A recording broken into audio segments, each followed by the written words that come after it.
दुसऱ्याच्या नावावर करू शकतो, हे पण कोड ऑफ कंडक्ट मध्ये लिहिलेलं आहे।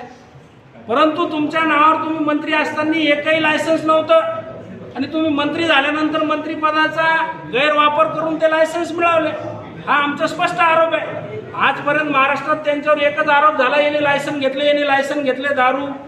अरे पण त्या कशाने घेतले, घेता येतात का, नाही घेता येत का? त्यामुळे आपण आज या खुलाशासाठी आणि माझ्याकडची माहिती मला ज्यावेळेस पुराव्यानिशी मिळाली त्यावेळेस मी आज पत्रकार परिषद घेतो। त्याच्यात एक नाव आहे काकडे, ते सगळ्या महाराष्ट्राला माहिती आहे, ते ऑथोराइज पीए होते त्यांचे बुमरेंचे आणि त्यांचे जवळचे नातेवाईक आहेत ना आता नाही आहेत ते, पण आता पीए आहे का नाही सध्या हे माहित नाही, पण ऑथोराइज महाराष्ट्र सरकारच्या पॅनलवर पीए होते ते। शासकीय कर्मचारी आहेत, हो शासकीय कर्मचाऱ्याला घेता येतं आणि त्यांनी काहीतरी त्यांच्या मिसेसच्या नावावर ते असे पळवाटा शोधलेले यांनी, पण ते घेता येत नाही।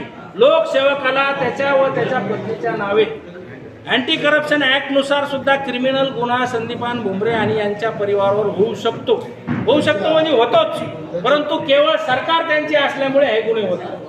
दत्ताभाऊ, हे 6 दुकानांची तुम्ही लिस्ट दिलेली आहे, याच्यामध्ये स्वतः संदीपान भुमरे यांच्या नावावर एकही दुकान दिसत नाही, परंतु काय नियम आहे की त्यांच्या नातेवाईकाच्या नावावर असल्यानंतर संदीपान भुमरेवर काय कारवाई केली जावी कायदेशीर? तो नियम आहे ना, नाही काय कारवाई होऊ शकते का केली जावी? त्याच्यावर कारवाई केली जावी ना। उदाहरणार्थ समजा ते आज मंत्री असते, त्यांना मंत्रिपदावरून खाली यावं लागलं असतं। आज खासदार आहे तर खासदार त्यांचं खासदार केलं ते बंधनकारक आहे ना।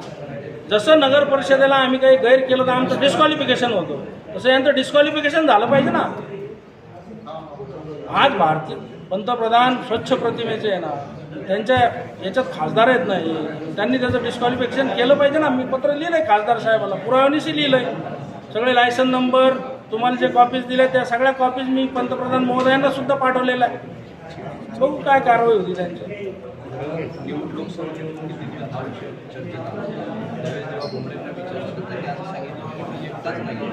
विरोधी पक्षातील बरेच लोकांच्या नाव ठीक आहे ना, मग त्यांनी तुम्ही अहो मी तर हे बघा, ज्या लोकप्रतिनिधीने लायसन्स घेतलेले पदाचा गैरवापर केलेला, मी त्याची माहिती मागितली नाही ना।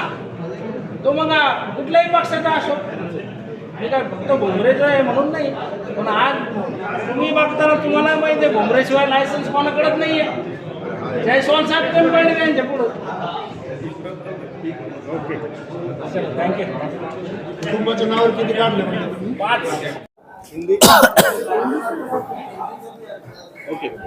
कौन सा भाई हिंदी? संदीपान भुमरे साहब, इनके ऊपर आपने गंभीर आरोप किया है, क्या आरोप है आपके और क्या कहना चाहिए? मेरा आरोप एक ही है कि आज तक महाराष्ट्र में संदीपान भुमरे ने क्या 13, 14, 25 वाइन शॉप खरीदी करे वो मेरे को मालूम नहीं है, लेकिन सब लोग यही बात करते हैं कि वाइन शॉप खरीदी किया है। लेकिन मैं आज पुरावेनिशी यहाँ पे सिद्ध कर रहा हूँ कि उसके फैमिली में, उनके परिवार में, उनके पत्नी के नाम पे 2 वाइन शॉप है, उनके सुनबई के ऊपर नाम पे 3 वाइन शॉप है, और मिनिस्टर होके भी जो code of conduct India Bharat सरकार का है, गृह मंत्रालय का है, उसका उन्होंने उल्लंघन किया है। उस उल्लंघन के हिसाब से उनका आज जो एमपी है वो उनका एमपी पद खारिज करना चाहिए।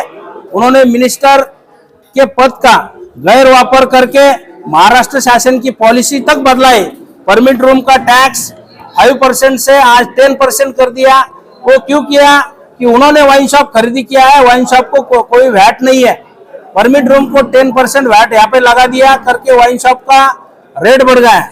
ऐसे अनेक मुद्दे पे, और मनी लॉन्ड्रिंग का एक विषय है, उनका उत्पन्न खुद का 2 करोड़ रुपए 10 साल का पिछले 10 साल से तो आज तक उनका उत्पन्न 2 करोड़ रुपए उनके प्रतिज्ञा पत्र में लिखा है।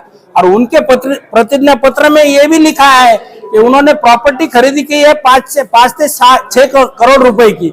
फिर ये ऊपर का जो पैसा है ये कहाँ से आया है? ये इस वास्ते हमने लोक आयुक्त को, पीएम साहब को, मुख्यमंत्री साहब को, सबको इसका एक निवेदन दिया है, एक तकरार दिया है कि ये एमपी इनके ये पद का जो दुरुपयोग किया है, इनका एमपी पद यहाँ पे खारिज करना चाहिए और इनके ऊपर मनी लॉन्ड्रिंग का खटला दर्ज करना चाहिए। इसकी सखोल चौकसी होना चाहिए। इसके वास्ते हमने आज ये पत्रकार परिषद लिया है। भुमरे साहब के नाम पे अभी तक तो मिला नहीं है वाइन शॉप। अपन महाराष्ट्र के सभी राज्य उत्पादन शुल्क के अधीक्षक एसपी को यहाँ पे माहिती अधिकार में पूछा है कि संदीपान भुमरे परिवार में ये महाराष्ट्र में कितने वाइन शॉप यहाँ पे दिए गए हैं, उसके मालूमात आपने को एक 8-10 दिन में मिल जाएगी। अभी जो 5 वाइन शॉप की अपने पास मालूमात है वो बारे में अपन बात कर रहे हैं, उसके लाइसेंस नंबर है। ये वाइन शॉप्स उनके पत्नी के नाम पे 2 लाइसेंस है, एक जालना में है और एक जलगांव में है, और एक उनके बहू के नाम पे जो लाइसेंस है वो लाइसेंस एक वालूज में है, एक पुणे में और एक जलगांव में। अदालत में आने का भी कहा अदालत में अगर लोक आयुक्त की ओर से और पीएम साहब पंतप्रधान साहब की ओर से अगर कोई कार्रवाई इनके ऊपर नहीं हुई तो हम तो अदालत में जाएंगे ना।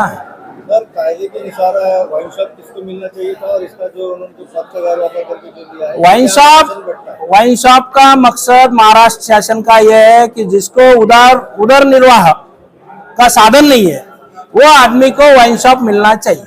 अब इनकी जो बहू है ये शिक्षिका है, टीचर है, आज है नहीं है ये मालूम नहीं, लेकिन 2019-21 तक वो टीचर थी। वो टीचर होके भी उन्होंने वाइन शॉप खरीदी की है, वो भी लोक सेवक में आती है। अगर लोक सेवक वाइन शॉप खरीदी कर नहीं सकता है और टीचर यहाँ पे क्लास नहीं ले सकता है बाहर, क्योंकि उसको महाराष्ट्र शासन पगार देता है, तो भी इन्होंने वाइन शॉप खरीदी की है। ऐसे बहुत मसले हैं, बहुत भ्रष्टाचार के मुद्दे हैं, लेकिन अपन आज वाइन शॉप के ऊपर ही उनके ये गलत तरीके से उन्होंने वाइन शॉप हस्तगत करे हैं। ये वाइन शॉप सब रद्द होना चाहिए। उन्होंने मंत्री पद का, एमपी पद का यहाँ पे इसके वास्ते इस्तेमाल किया है करके उनके ऊपर भी कार्रवाई होना चाहिए। मनी लॉन्ड्रिंग का भी विषय उनके ऊपर हमने दर्ज होना चाहिए, ये भी सखोल उसकी चौकसी होना चाहिए। ऐसे सब सवाल यहाँ पे हमने उनके ऊपर उठाए। मेरा नाम दत्ता भाऊ पाटिल गोरडे, उप जिला प्रमुख शिवसेना उद्धव बालासाहेब ठाकरे।